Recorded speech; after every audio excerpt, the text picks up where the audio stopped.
It is time for everybody's favorite segment in the entirety of the IWC turned show, by the way. And it is called Dave Meltzer's Dumb Moment of the Week. This just in, we have confirmed that Dave Meltzer fears PWT and flutes. So Meltzer said what the GOAT had this to say. We'll play a GOAT for the GOAT. He says, "Look what you've done, Tony Khan. Now Uncle Dave is going to be fighting all week with people on Twitter about you bringing back Andrade El Idolo. You really have to run these things past him first. He takes it very personally." So for those of you who are unaware, Andrade left WWE. You guys all know this. It's the news that's been making the rounds. And what happened was he showed back up in AEW. Now, Andrade is one of the many folks who were on the list of people that Dave Meltzer deems like unworthy of AEW. And what do you mean by that, Phil? Well, what do I mean by that, imaginary Phil, is that you know, Meltzer made a list of like Rusev, Aleister Black, Andrade, some other folks. They're just here to collect a check and then move on back to WWE when it convenes them. Okay? And so now that Andrade's back in AEW, Dave has a problem with that. And also because he fantasy mark booked how he's a problem. And maybe Andrade is a bit of a problem everywhere he goes. We've all talked about this. Everybody's talked about this ad nauseum. However, Santos Escobar getting in the mix as well. And you see that, like Dave Meltzer fantasy mark booked Escobar going to AEW, even though he's like, oh, these old guys and these old WWE guys, Brian. But then what does he do? He fantasy mark books like a 41-year-old Santos Escobar. He wants him in AEW, but he doesn't want Andrade in AEW. But he's burying Andrade for some reason. It seems just real fishy. Like Dave gets these agendas and he makes up in his mind, and he started fantasy mark booking Santos going there, and he loves the idea and the prospect of that. And so he's like, oh my God, it's the greatest thing I've ever seen. So he smushed a banana in its face and then tried to make out with it. Right? Oh my God, it's the greatest thing I've ever seen. Because that's what Dave does. But Andrade El Idolo had this to say: "Dave Meltzer, you talk too much without proof, sir. And sir, I'll only tell you one thing. When my contract with AEW ended, I personally went man to man to thank Mr. Tony Khan." He doesn't sound like that. "For the opportunity to be in AEW, and that's all I'll tell you. If I wanted to talk more, I would show you that you're wrong about many things, but you keep killing the business. Yole Desio lo mejor." And so, we've covered Dave Meltzer talking about Andrade a few times. I think he has some thoughts on it, right? So he's getting in arguments with Marks or Smarks, whatever. Not that Tom Green says. I'm not normally a big Dave Meltzer downer like a lot of folks, but this Andrade rant on his podcast today was absurd. Only thing I can think of is that something, and then Dave goes, name actually, except Batman. Name one inaccurate point. I had like dozens of them and have followed the company internally closer than anyone and can see the patterns. So Dave Meltzer's sitting here pretending that he studies internally WWE, like he's backstage there. Learn, baby, learn. Meltzer Inferno. I study the backstage stories about the business, Brian. And so not that Tom Green says, dude, you lived through Sid Vicious stabbing a coworker and having a half dozen other contracted stints in wrestling. Wrestling needs malcontents who show up, cause some chaos, and switch promotions frequently. I'm not going to be like everyone else and go back and forth with you. I disagree with you and think you took it too personally. We aren't changing each other's minds. Take care. Yeah, Tom Green, chill, bro. You can't try and talk reason to Dave. You just got to laugh at him. Okay? And so Meltzer said naughty. Tony didn't get Dynamite Dave's permission to bring Andrade back to AEW. Daddy isn't happy. And so here's some back and forth between Brian and Dave. Right? So Brian Alvarez did not like NXT this week. AEW does little to promote Title Tuesday ratings. Andrade El Idolo returns to AEW.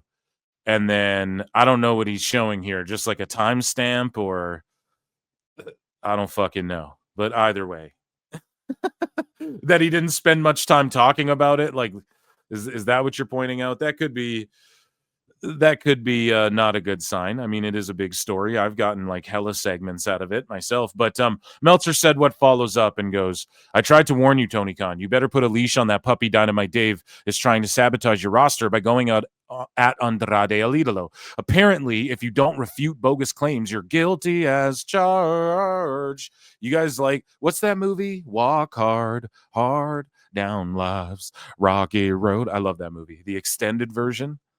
That's like 4 hours long. And then Meltzer said, what says, like that time Fulham fans accused you of wanking. Never mind. And then this Kerry guy says, getting called out by Andrade was the nail in the coffin. No, he's had bigger L's than just being called out by Andrade. Trust me. This Santos Escobar thing is a bigger L because he's just burying Andrade. Honestly, he did that to Andrade before Andrade left AEW. Okay, this Santos thing, him fantasy mark booking and saying everyone in WWE and everyone in AEW are expecting him to go to AEW, Brian, Tony Khan. And then fucking the best guys, Tony Khan. Right? He doesn't show up. He re-signs with WWE. So it means either Dave, all of his sources are just bogus and telling him lies.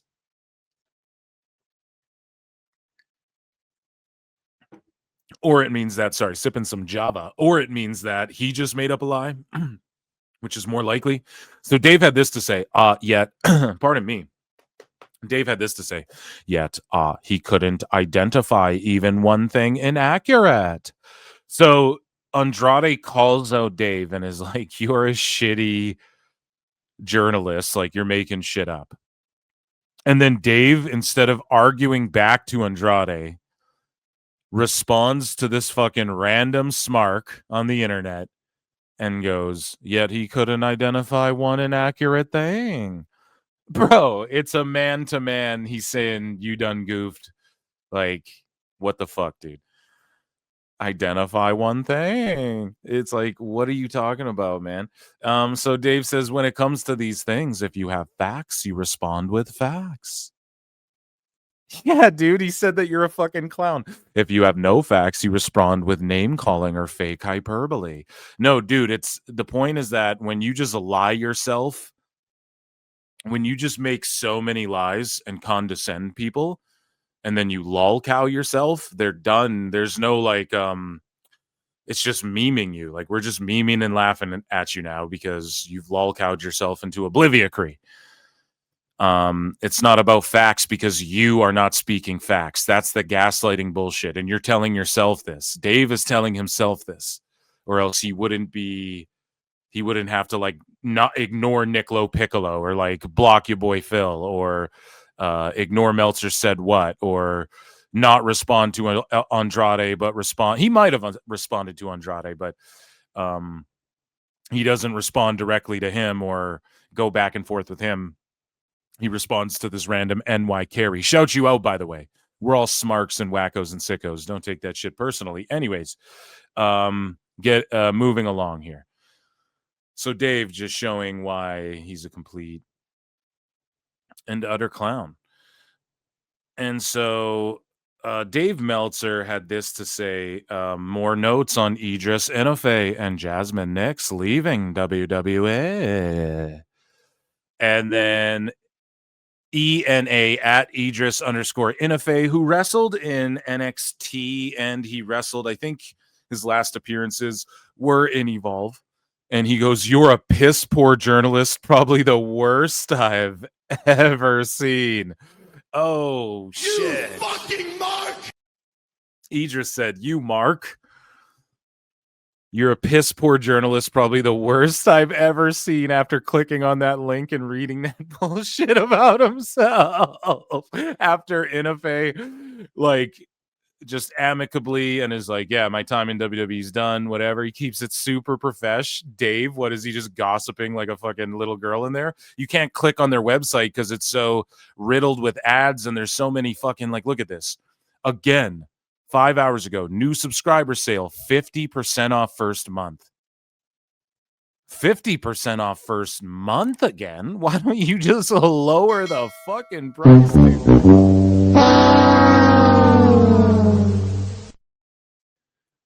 Just cut the fucking price in half, bro. Stop doing this to yourself and your audience, man.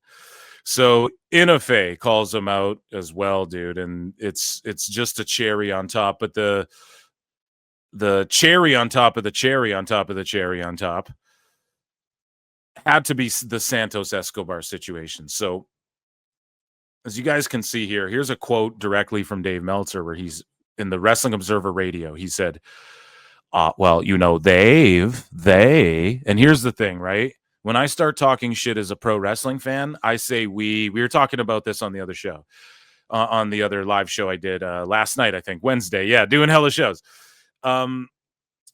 You know, I'll say we as like a wrestling fan when talking about TNA, AEW, WWE, whatever. Dave always says they when talking about WWE, and he always says we when talking about AEW. And he says they, WWE, have been expecting him, Santos Escobar, to leave for some time, Brian. Except they obviously took him except away from Angel and Berto for that very reason, Brian. Not expecting him to stay. I do know people there.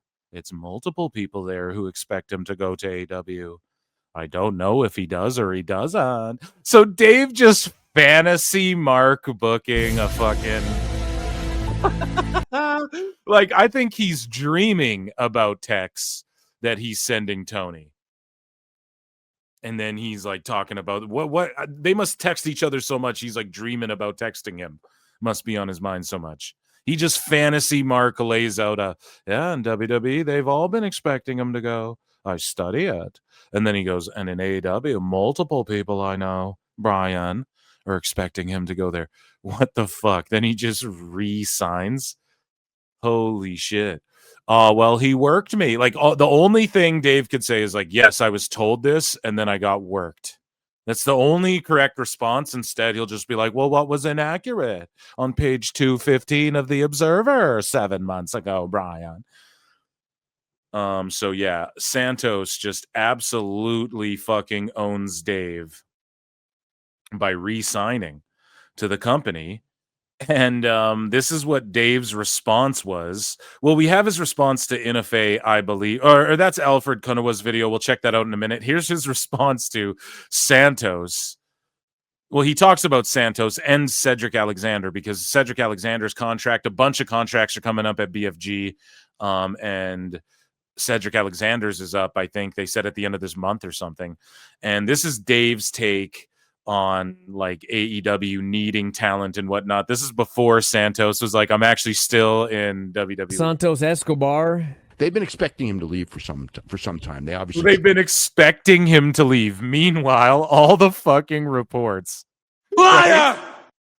All like the Mike Johnson PWI reports and shit are like, they had him factored into long-term plans, and he was the one who was supposed to beat Vikingo instead of Dom, but they went with Dom because he was holding out, etc. And he wants some creative plans, so maybe it's not AAA. He wants to focus on WWE or something. Who fucking knows? But the exact opposite of what Dave had to say is what the like official story is now, which is what is so funny about this. It's not about like, it's not the methodology of which he even got there, whether he made it up, lied, someone stooged and they lied to him, whatever. None of that matters. What matters is the exact opposite of what he said was going to happen fucking happened. Come away from Angel and Berto for that very reason, not expecting him to stay. And yeah, he's gone. And I do know people there. I mean, it's multiple people there who expect him to go to AEW. I don't know if he does or he doesn't. He's 41 years old. You know, I don't know. You know, I mean, it's I don't know. You know what I mean? Some people they take and some people they don't, which sort of reminds me is with Cedric Alexander's contract is, I believe, due or Some people. This is his hot take, right? Some people they take, some people they don't. This is like I study the business, bro. This shit goes without being said. What do you even? What value do you add? Dave could add so much value by doing a show, like just saying I'm not being a journalist anymore, and then just doing a show of like history and like comparing it to now, and you can still do his ratings and shit. Yeah, they're just my opinions, over time when there was no internet. I mean, I think you could probably value it, and there was way less wrestling, so like I was consuming less as well. I was more locked in. It's more of the times. I think ratings are based on the times, and I don't really factor in attendance. It's more about moves and the physicality. If he just said all that, he'd be fucking no 50% off. They'd be adding 50% plus 50% for news. They'd be charging double or triple, but instead, he's just a fucking moron who just like makes shit up about guys. about to be due with TNA. It was a short-term deal. And I know MVP's pushing for him to come in. He knows this. Dave knows MVP's pushing for him to come in. As part of the Hurt Which, I mean, that's pretty safe to assume, but like I know this. Syndicate, but I don't know if that's another one. I don't know if he wouldn't But I surprise me don't know. But I don't know if what Tony should sign him. What do you know and you don't know? at all for him to show up and be the next member, because the deal there is they could, MVP doesn't have to wrestle, and they could do trios matches with Bobby Lashley, Cedric, and Shelton Benjamin. And in theory, at least, Cedric's the guy who can do the job in those matches without. Oh my God, Jesus Christ. There is a little bit of truth to that, but again, he just buries everyone. So why, again, Dave thinks he's getting people over, or he's like, oh, I'm giving great news, but he just buries so many fucking wrestlers along the way. We've covered this as well ad nauseum throughout PWT live shows and now on Double DMW, Dave Meltzer Dumb Moment of the Week official podcast. He's just buried Cedric Alexander. Why would they want to scoop him up after you said some shit like this? Why would your fans or the sickos you talk to who are also watching AW get excited about this guy if you're saying some shit like this about him? Oh, he's just there to do the jobs and whenever they need to do one. It's like, okay. So the WWE approach. So what they were doing in WWE. Actually, I don't fucking know about that. Like, I think Shelton got pinned too. I don't think Shelton's afraid to eat a pin. I don't think Lashley is either. I just think I'm trying to think back to like Lashley's time in Impact. He wasn't scared to fucking lose to people. I mean, he was in like an indomitable force, an impregnable species. No, walking Armageddon. But I think he did the job and shit. You just want to help people, and Cedric, I think, should go to AEW if he can. Or how about this, guys? TNA, it gets down to the wire, and then TNA offers him a bigger deal. You know what, man? We just really want you to stay. Or maybe he's talking to WWE right now, and they're like, yeah, we're going to push you in NXT. I'm not saying either of those excites me more than the other. I think if he stayed in TNA, that would be the most exciting. But if he went to AEW, that'd be cool for Hurt Syndicate. I think they should have the OG crew back together. And Dave is right. They do have a trios division and all of that, but then it's up to Tony Khan's booking. And then it's like, well, no one should have to endure that. If Cedric's like, fuck it, I don't want to bump, and I'll do the job and I'll work way less than I would be anywhere else and make the most money of my life, go, more power to you, bud. Anyone getting mad. It's not like he's a game changer. Like Dave just said, I don't want anyone getting mad or whatever the fuck he said. I don't want to hear anybody like talking like Santos or Cedric or Ricochet or some of these guys were supposed to be like game changing ratings shifters and shit. That was never the promise. People like Monet and the guy, they would say it about everyone in the past, Rusev and Aleister Black and shit, game changer. That was always a saying, and now we don't hear it as much. But Cedric isn't a guy where, like, I'm not going to lose sleep if I don't see him all the time in AEW. I'm not going to be virtue signaling for him, He didn't wrestle a lot in WWE. It's not wrestling too much in TNA. Like, he's there on all the shows, but they tape him and then he goes home for a week or a couple weeks or whatever. You know what I mean? Or works indies, whatever he's doing. So if he was in AEW just laying in the cut making money, I mean, good for him.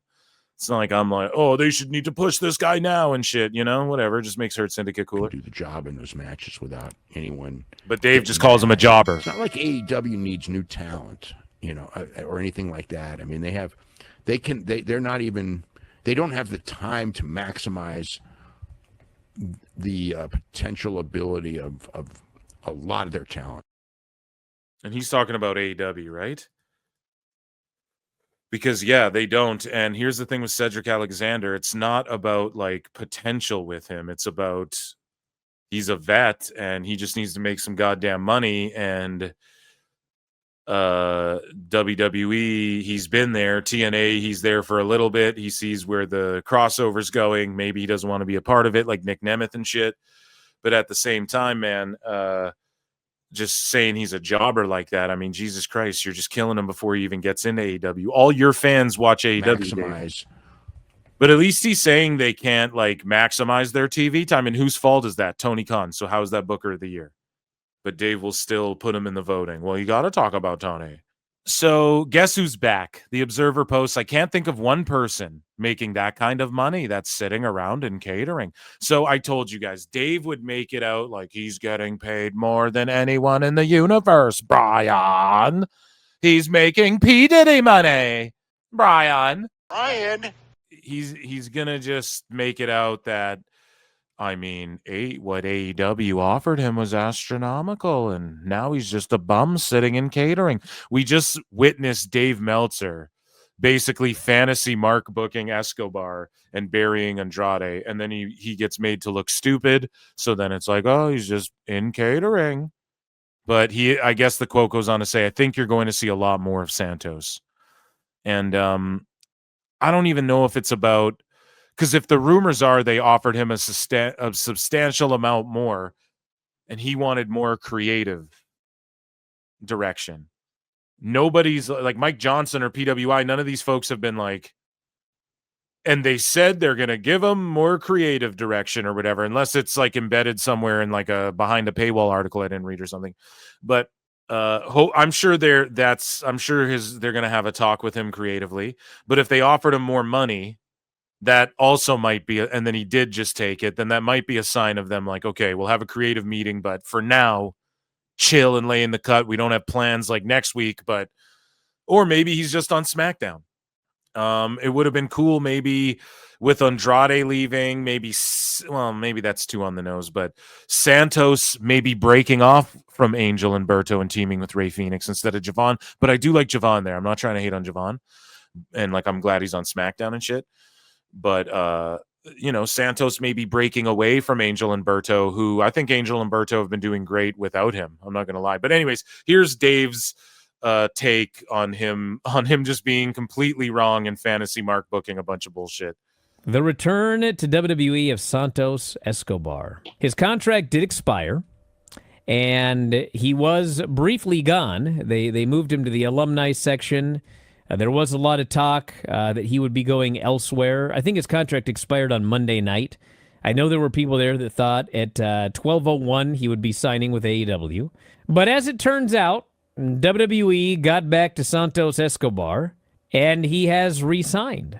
This part is speculation. There's this just Brian. I'm curious. Speculation. I don't like to watch ahead. You guys know that here at Double DMW. I can't even pitch my own shit. I got to get it right. My thought is that had Karrion Kross and nothing happened with Andrade, whatever, I think they might have let Santos go. But I think with what happened, they might have let him go, bro. Yeah, his contract expired, and then he got on the phone the next morning and went, "Okay, all right, yeah, there's someone saying this. I could do this. Are you guys sure we'll have the meeting and this much money?" Okay, but like I want to wrestle like soon, man. Like, can we do this, before the new year? Okay. All right, sweet. Yeah, well, we'll talk Monday. Let's resign. Let's do it. With other That's just all. It's just negotiating, baby. people leaving the company, I think they figured we don't want the perception of another one leaving, because the amount of money that I was told WWE paid Santos Escobar. They paid this guy a lot of money. And not only did he make a lot of money on this deal, but apparently they gave him a lot of different perks. Today, people were... I bet they're making it sound like it's this Cody Rhodes, Randy Orton, Becky Lynch deal where he gets a tour bus and da-da-da-da-da-da-da. Okay. A lot of money. I mean, I bet it's a good, significant 6 figures, like high 6 figures or something. Maybe even, mid upper. I don't know. I bet it's something like that. But again, I don't know, man. It's all good. If they paid him a shitload, amazing, good for him. And I'm not trying to undercut his money either. But it's just the way Brian's like, and if I heard the money that he's getting, it's like, well, what, $1 million? It's just rumors, bro. Just fucking say it. Going, oh, he's going to be paid a lot of money to sit in catering or whatever. Hey, listen, maybe he will, okay? But historically, I can't think of one person, the amount of money that Santos allegedly got, I can't think of one person making that kind of money that's sitting around in catering. So I think you're going to see a lot more of Santos Escobar. Yeah, I mean, if he was planned for all that AAA stuff and then him not signing delayed that, if we're to believe the dirt sheets and shit, yeah, I mean, I think they always had a plan for him. Maybe their plan was always to have him feud Dominic or something, and people are just getting one beat of the story wrong, or, maybe they didn't expect El Hijo to be booed the way he was. Maybe they thought people would get behind him, and so they went with Dom, and they need time to turn Santos face or some shit. We don't know, but just they didn't just throw a bunch of money at him to push him to they're not going to push him to the moon, but they're also not, like, he's not going to be sitting in catering like Brian's saying. I guess that's a fair point. And if he went to AEW, what would he be doing? He'd be in the Callis family. He'd be sitting in catering too. I mean, here's the thing. Regardless, when they say things like more perks, so does that mean less dates? Because that's a thing in AEW already as well. So I do think it's more of a creative endeavor for him. And then also when you leave it to the wire, you get that last minute, oh, we'll throw an extra 100K on. And that's incentivizing. He could have been working everyone. He could have leaked the story to Dusty Dave. But either way, it's funny that the exact opposite happened of what Dave was saying. That shit pleases me. I thought Dave was going to jump in there, but has he not even acknowledged Santos coming back? I thought for sure he'd be in that clip. I try not to watch ahead here, but either way, it fit into our Tryin' Brian. Forgetting about the solid sourcing, let's look at the facts. When TK believes someone is leaving, he either takes them off TV, Starks Phoenix Penta, or closes the program with a key loss to help someone staying. May and Cargill for Statlander. He wouldn't on the way out if he's aware of him. If he's aware, have him beat Danielson. He wouldn't on the way out if he's aware, have him beat Danielson. Oh, I get what he's saying. Garcia and Brody King in his last 4 weeks with the company, Brian. The only expectation to this is Regal, and TK explained Regal in detail, and Regal signed an agreement to get his release, that he couldn't appear on WWE television for 1 year. TK made his decision. We've explained why, and it's fine. But even if you didn't know the story, Brian, of the exit, the booking says very clear, he wasn't expecting him to leave. If he was, someone else would be, in the tourney to get those wins, except it's like the idea would have gotten them so the tourney worked out. Bro, none of this bullshit he's talking matters, okay? What was did Big Swole, did someone go over on Big Swole and get a big win? There's like a bunch of people who left who I don't think took L's or whatever, like had a big prominent loss or whatever the fuck. And Nicolo Piccolo responds and goes, forget about solid sourcing because you've got none unless it's from the same person you fought against. Bringing Andrade back, you don't have facts. That's why El Idolo cooked you like Cochinita Pibil yesterday. Yeah, Nick and Andrade are boys, so he's gonna go hard at you. It doesn't matter what what company Andrade's in, right? He's gonna go hard at you. So here's what Alfred Kunawa had to say about Edris Enofe, who we covered earlier.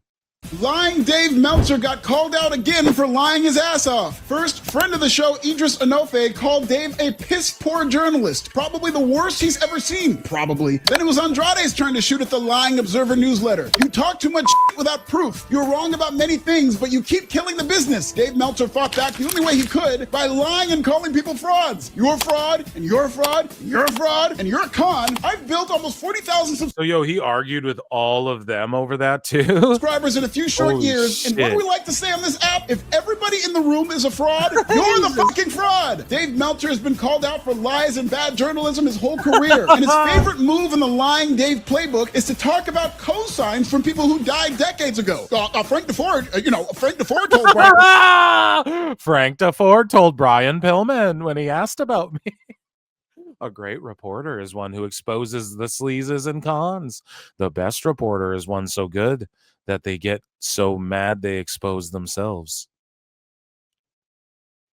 And the best guys, Tony Khan. The best cons, Tony Khan. The best guys, Tony Khan.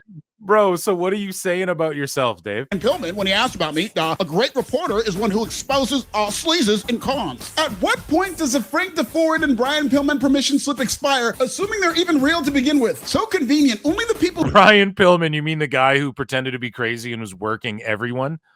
Oh, yeah, that guy. He told you the truth. Who died before the age of social media can vouch for how great of a journalist Dave is. It's only those pesky living active wrestlers who think Dave's a liar. I would not be surprised if Frank DeFord rose from his grave just to retract his endorsement of Dave Meltzer. You and me both, Disco. Disco! Oh, my God. Learn, baby, learn. Meltzer Inferno. Oh, Disco cooked him there, dude. You got to love that. So Dave Meltzer gets owned by Alfred Kunawa here. Let's take a listen. Dave Meltzer's top 10 fuck-ups of 2024. So here's Dave's top 10 fuck-ups of 2024. I wonder if this is just the first entry or 10 or maybe 5. Aging Dave misreported that Mike Johnson was denied access to a fake press conference. Midlife Meltzer got worked and misreported Hangman Adam Page's ankle injury as if it was real. Sling Blade Dave misreported... he's just knocking him out here. 10, 9, 8. Reported that Nielsen put an end to those evil Fast National ratings, only for the Fast National ratings to continue to leak. Drip, drip. Lapdog Dave misreported that Jungle Boy wrote an apology letter to Tony Khan for the Brawl In. Jungle Boy denied ever writing such a letter. Message board Meltzer misreported WWE was keeping Roman Reigns and Jacob Fatu apart, only for the two to get physical days later. Middle-aged Dave misreported Damian Priest and Seth Rollins would main event Money in the Bank. Then the Bloodline main... Guys, give me your top 10 for 2025 down in the comments below or in the chat. Start listing them. Evented against Rhodes and Randy. Dupable Dave misreported that Backlash would be in the Tokyo Dome. Source, a fake WrestleVotes account. That was last year. Yeah, dude. Oh, that's last year. Holy shit. He's taken so many fucking L's since this. Meltzer misreported Alpha's death while he was still alive. Meltzer promptly apologized. Cape and Dave confused a Rock Triple H segment from 2014 with a 2024 storyline. And the number one Meltzer mess up was Glaze Meltzer confusing a message board fanfic for a WBD internal memo because these... The fucking amazing, and that's a brilliant top 10. Just a little refresher of last year, because this year's been worse than last year. That, ladies and gentlemen, was Dave Meltzer's Dumb Moment of the Week.